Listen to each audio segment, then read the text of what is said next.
취재 스톱.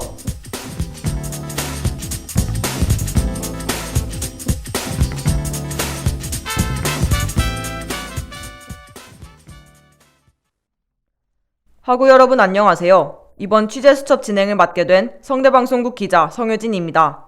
지난 24일 북한에서 동해상으로 미사일을 발사했는데요. 주요 대륙이 모두 사정권에 드는 신형 대륙간 탄도미사일로 추정돼 국제정세에 긴장감을 조성했었습니다.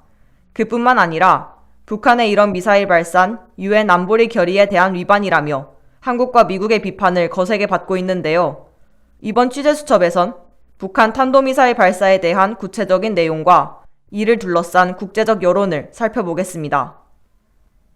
합동참모본부에 따르면 우리 군은 지난 24일 오후 2시 34분경 평양 순안 일대에서 동해상으로 북한의 ICBM 한 발이 발사된 것을 포착했습니다. 북한은 이미 올해 정찰위성 시험 발사 등의 각종 명분으로 총 11차례 탄도미사일을 발사했으며 특히 지난달 27일과 이번 달 5일엔 MRBM, 즉 준중거리 탄도미사일을 쏴올린 바 있습니다. 하지만 이번에 발사된 ICBM이란 한 대륙에서 다른 대륙까지 공격이 가능한 대륙간 탄도미사일을 의미하는데요. 이는 미국 본토 전역은 물론 아프리카, 오세아니아 등 주요 대륙이 모두 사정권 안에 드는 파괴력을 지닐 수도 있다고 합니다. 초기에 군 당국은 북한이 발사한 ICBM을 화성 17형으로 예측했었으나 지난 27일 한미 군 당국에 따르면 해당 미사일은 화성 15형인 것으로 결론 내려졌는데요. 이는 세계 최장 ICBM인 화성 17형 발사에 마치 성공한 것처럼 대대적으로 선전하고자 했던 것으로 해석될 수도 있습니다. 북한의 이런 도발에 우리 군은 즉각적으로 대응했는데요. 우선 주한미군 관계자의 참관하에 24일 오후 4시 25분부터 동해상에서 합동지해공 미사일을 발사했습니다. 정부에선 NSC, 즉 국가안전보장회의 긴급회의를 소집했으며 문재인 대통령이 주재하는 전체 회의로 진행됐습니다.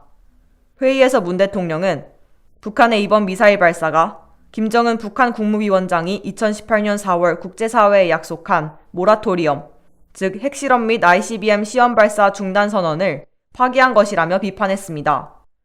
더불어 이는 한반도의 긴장감을 조성할 뿐 아니라 국제사회에도 심각한 위협을 더하는 것이라며 규탄했는데요.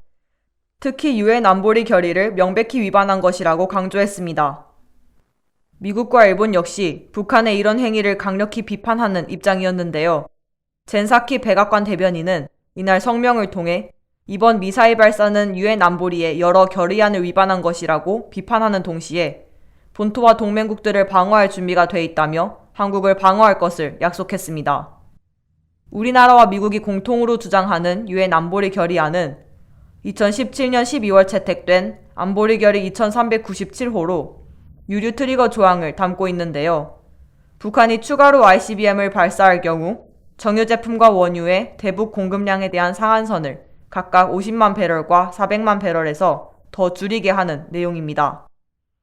일본 또한 비슷한 입장으로 국가안전보장회의를 긴급 소집했으며 G7 정상회의에 참석해 북한의 이번 발사를 결코 용인할 수 없다는 부정적인 목소리를 냈습니다.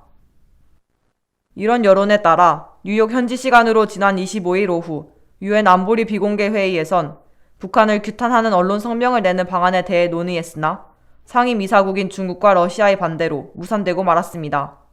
이들의 입장은 미국이 오히려 약속을 어기고 북한의 안보를 위협했단 겁니다.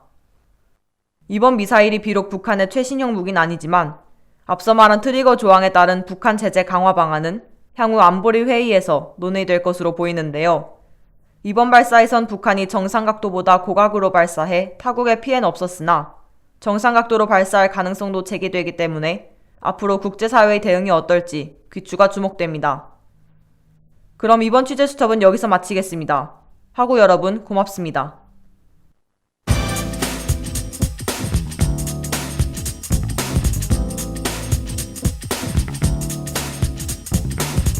지금까지 취재 성효진, 기술 이서연, 그리고 진행의 기자 성효진이었습니다.